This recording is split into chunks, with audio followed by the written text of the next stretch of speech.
Very good morning students.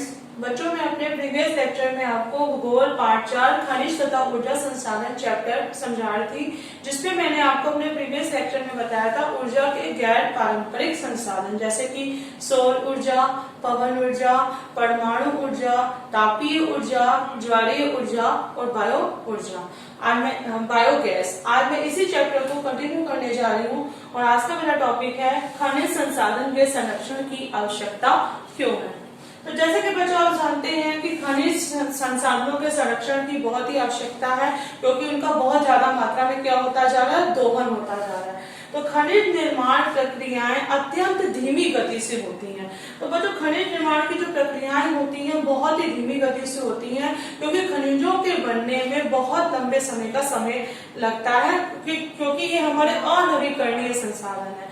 अनवीकरणीय संसाधन वो संसाधन होते हैं जिनका निर्माण में ही इतने लंबे समय का इतना लंबा समय लग जाता है कि हम दोबारा उनका क्या नवीनीकरण नहीं कर सकते हैं, दोबारा उनका निर्माण नहीं कर सकते हैं। तो खनिज निर्माण प्रक्रियाएं अत्यंत धीमी गति से होती हैं, जिसके कारण उनकी वर्तमान जो दर होती है इनके पुनर्भरण की दर से क्या होती है, बहुत अधिक होती है। दूसरा, ये क्या होते हैं, सीमित होते हैं। खनिज निर्माण की प्रक्रियाएं क्या है, लिमिटेड है रिसोर्सेज, और तथा ये कैसे होते हैं, अनवीकरणीय संसाधन होते हैं। अनवीकरणीय संसाधन मतलब कि इनका दोबारा नवीनीकरण नहीं हो सकता है। इनके लगातार खनन से गहराई के साथ इनकी लागत में बढ़ोतरी तथा गुणवत्ता में कमी होती रहती है। मतलब लगातार माइनिंग करने से, लगातार इनको खदानों से खोदने से क्या हो जाता है, इनकी लागत में तो बढ़ोतरी हो जाती है, लेकिन जो इनकी क्वालिटी होती है, इनकी जो गुणवत्ता होती है उसमें कमी हो जाती है। अब जाहिर सी बात है कि हम किसी भी चीज को लगातार दोहन करते रहेंगे, लगातार उपयोग करते रहेंगे, तो वो क्या चीज, उस चीज की क्या हो जाएगी, उस चीज की जो क्वालिटी होगी, गुणवत्ता होगी, वो नष्ट हो जाएगी। तो इन सब चीजों के लिए हमें खनिज संसाधन के संरक्षण की आवश्यकता होती है। तो हम बात करते हैं कि इसके क्या उपाय करने चाहिए। खनिज संसाधनों को सुनियोजित एवं सतत पोषणीय ढंग से प्रयोग करने के लिए एक तालमेल युक्त प्रयास करना चाहिए। तो खनिज संसाधनों को क्या करना चाहिए बच्चों, सुनियोजित एवं सतत पोषणीय ढंग से प्रयोग करने के लिए क्या करना चाहिए, एक तालमेल युक्त प्रयास करना चाहिए।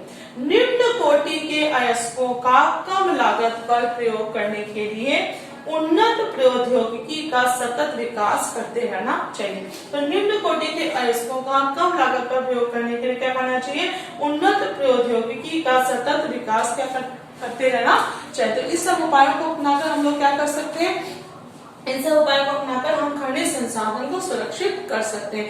जैसा कि मैंने अपने प्रीवियस लेक्चर में आपको बताया था कि खनिज क्या होते हैं। मतलब प्रकृति में दिखने वाले सभी पदार्थ जो निश्चित रूप से रासायनिक रचना धारण किए हुए हैं, वो हमारे क्या कहलाते हैं, खनिज कहलाते हैं। खनिजों के प्रकार के बारे में मैंने आपको बताया था कि धात्विक खनिज और अधात्विक खनिज। और धात्विक खनिज में मैंने आपको बताया था लौह खनिज और अलोह खनिज। तो खनिज संसाधन के संरक्षण की आवश्यकता क्यों होती है, ये हमारे सीमित और अनवीकरणीय संसाधन है, क्योंकि इनके निर्माण प्रक्रिया में इतना लंबा समय लग जाता है कि इनका दोबारा नवीनीकरण नहीं किया जा सकता। इसलिए इन संसाधनों को सुरक्षित रखने के लिए इन संसाधनों के संरक्षण की बहुत अधिक आवश्यकता होती है।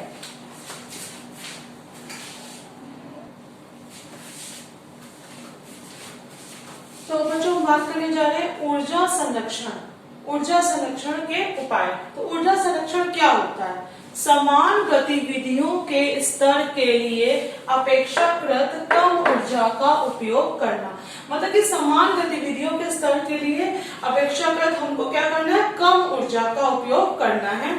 बढ़ती हुई जनसंख्या, औद्योगिकरण, सड़कों पर यातायात और घर, ऑफिस में स्वचालित यंत्रों के कारण क्या हो रहा है, ऊर्जा की जो मांग होती है वो बढ़ती जा रही है, और मानव ऊर्जा प्राप्त करने के लिए विभिन्न प्रकार की ईंधन सामग्रियों का क्या हो रहा है, प्रयोग बढ़ता जा रहा है। तो बच्चों, बढ़ती हुई जनसंख्या के कारण, औद्योगिकरण के कारण, यातायात, घर, ऑफिस में स्वचालित यंत्रों के कारण क्या हो रहा है, ऊर्जा की जो मांग है बहुत ज्यादा बढ़ती जा रही है। तो ऊर्जा प्राप्ति के अनेक स्रोत, जैसा कि मैंने बताया था आप लोगों को, कोयला, पेट्रोलियम, सौर ऊर्जा, आणविक ऊर्जा, प्राकृतिक गैसें, इनमें प्रमुख हैं। इन स्रोतों से प्राप्त ऊर्जा का उपयोग घरेलू उद्योगों तथा कृषि क्षेत्रों में लाया जाता है। तो वर्तमान में भारत की लगभग 40% ऊर्जा की आवश्यकता जलाए जाने वाली लकड़ी, कृषि अपशिष्टों, जंतु शक्ति द्वारा पूरी की जाती है। तो भारत में 40% ऊर्जा की आवश्यकता किससे पूरी की जाती है बच्चों? लकड़ी से, कृषि अपशिष्टों से पूरी की जाती है। और बाकी की जो 60% ऊर्जा है उसकी आवश्यकता इससे पूरी, वो हमारी क्या कहलाती है? औद्योगिक ऊर्जा कहलाती है, जिसमें से लगभग 30% की पूर्ति किससे की जाती है? बिजली से पूरी की जाती है। तो बिजली के रूप में ऊर्जा का उत्पादन तापीय ऊर्जा तथा आणविक ऊर्जा के रूप में होता है। तो बिजली के रूप में ऊर्जा का उत्पादन, जैसा कि मैंने बताया था, कि तापीय ऊर्जा तथा आणविक ऊर्जा के रूप में होता है। संपूर्ण विश्व में लगभग 45% ऊर्जा कोयले से, 40% पेट्रोलियम से, प्राकृतिक गैसों से और लगभग 15% जल विद्युत, ताप विद्युत तथा आणविक शक्ति के रूप में होती है। तो अब हम बात करते हैं कि हमारे जीवन में ऊर्जा का क्या महत्व है। जैसे कि मैंने बताया कि हमारे जीवन में ऊर्जा जीवन को आरामदायक बनाकर, उत्पादकता बढ़ाकर और हम जिस तरह से जीना चाहते हैं वैसे जीना हमें देकर बहुत ही महत्वपूर्ण भूमिका निभाती है। तो मानव सभ्यता के उषा काल में हमने लकड़ी, जल, जीवाश्म ईंधन आदि का प्रयोग तापन में तथा मशीनों को कार्य करने के लिए किया है। लगभग सभी प्रकार के क्रियाकलापों के लिए हम ऊर्जा पर किसी न किसी रूप पर क्या होते हैं? निर्भर रहते हैं। तो किसी समुदाय द्वारा उपयोग में लाई जाने वाली ऊर्जा इसके आर्थिक वृद्धि और विकास की दर की क्या होती है? सूचक होती है। ऊर्जा के अभाव में हमारा जो शरीर है मूल क्रियाओं जैसे कि परिसंचरण व पाचन आदि को संपन्न नहीं कर सकता। तो हमको खाना पचाने के लिए भी, खाना बनाने के लिए भी क्या होता है बच्चों? ऊर्जा की आवश्यकता होती है। इसी प्रकार जो हमारे पौधे भी हैं वो भी कार्बन डाइऑक्साइड, पानी व खनिज पदार्थों को बिना सूर्य के प्रकाश से और बिना सूर्य के प्रकाश से क्या कहते हैं? भोजन में परिवर्तित नहीं कर सकते। तो जिस प्रकार मनुष्य को ऊर्जा की आवश्यकता पड़ती है उसी प्रकार पौधों को भी अपने कार्बन डाइऑक्साइड, पानी व खनिज पदार्थों को सूर्य के प्रकाश से भोजन में परिवर्तित करने के लिए ऊर्जा की आवश्यकता पड़ती है। उत्पादन में अन्य कल पुर्जे बनाने में लगभग सभी मशीनें बिना ऊर्जा के स्रोतों के काम नहीं कर पाएंगी। तो जो वस्तुएं हम अपने आसपास देखते हैं, जो वस्त्र हम पहनते हैं, जो भोजन हम खाते हैं, जो मकान जिसमें हम रहते हैं, जो कागज जिस पर हम लिखते हैं, उन सब के लिए हमारे क्या होता है? उनके निर्माण और रूपांतरण के लिए हमको क्या होता है? ऊर्जा की आवश्यकता पड़ती है। तो आजकल विद्युत ऊर्जा इतनी महत्वपूर्ण हो गई है कि जीवन के लगभग सभी क्षेत्रों में हमें क्या? विद्युत की आवश्यकता पड़ती है। तो उदाहरण के लिए हमारे घरों व कार्यस्थलों पर काम आने वाले विद्युत उपकरणों को चलाने के लिए क्या होता है? विद्युत की आवश्यकता पड़ती है। सभी कल कारखानों व उद्योग विद्युत ऊर्जा के कारण ही चल रहे हैं। तो कुल मिलाकर हम आपसे बात करने जा रहे थे कि हमारे लिए ऊर्जा का कितनी इंपॉर्टेंस है। हमारे दैनिक जीवन के कार्यकलापों, हमारे सभी कार्यों को करने के लिए हमको ऊर्जा की जरूरत पड़ती है। तो ऊर्जा के विभिन्न रूप, अपने दैनिक जीवन में भी हम ऊर्जा के विभिन्न रूपों को उपयोग करते हैं, जैसे कि उष्मीय ऊर्जा, प्रकाश ऊर्जा, यांत्रिक ऊर्जा, विद्युत ऊर्जा, रासायनिक ऊर्जा, ध्वनि ऊर्जा। तो ऊर्जा के सबसे सामान्य रूपों में उष्मीय, प्रकाश और विद्युत ऊर्जा जो है हमारी प्रमुख है। इन सभी रूपों का उपयोग विभिन्न कार्यों में करते हैं। विभिन्न प्रकार के यंत्रों व प्रक्रियाओं की मदद से हम अपनी आवश्यकताओं के अनुरूप ऊर्जा के एक रूप को दूसरे रूप में परिवर्तित कर सकते हैं। तो विभिन्न प्रकार के यंत्रों प्रक्रियाओं की मदद से हम क्या कर सकते हैं? ऊर्जा के एक रूप को हम दूसरे रूप में कन्वर्ट कर सकते हैं। दैनिक उपयोग के लिए विभिन्न स्रोतों में हम ऊर्जा को प्राप्त करते हैं। ऊर्जा के विभिन्न रूपों के बारे में हमने बताई दी है। अब हम बात करते हैं कि ऊर्जा संरक्षण क्यों, तो मतलब क्यों ऊर्जा संरक्षण की जरूरत पड़ती है। तो ऊर्जा संरक्षण का जो अर्थ होता है समान गतिविधियों के स्तर के लिए अपेक्षाकृत कम ऊर्जा का उपयोग करना। तो अब प्रश्न ये उठता है कि हम ऊर्जा का संरक्षण क्यों करना चाहिए? आखिर हमें हर प्रकार की ऊर्जा हर क्षण सुगमता से उपलब्ध है, तो फिर हमें ऊर्जा का संरक्षण क्यों करना पड़ रहा है? हमें ऊर्जा के संरक्षण की आवश्यकता क्यों पड़ रही है? तो जिसके लिए हम बात करते हैं कि बढ़ती हुई जनसंख्या, औद्योगिकरण, सड़कों पर यातायात और घर ऑफिस में स्वचालित यंत्रों के कारण क्या हो रहा है, ऊर्जा की जो मांग है लगातार बढ़ती जा रही है।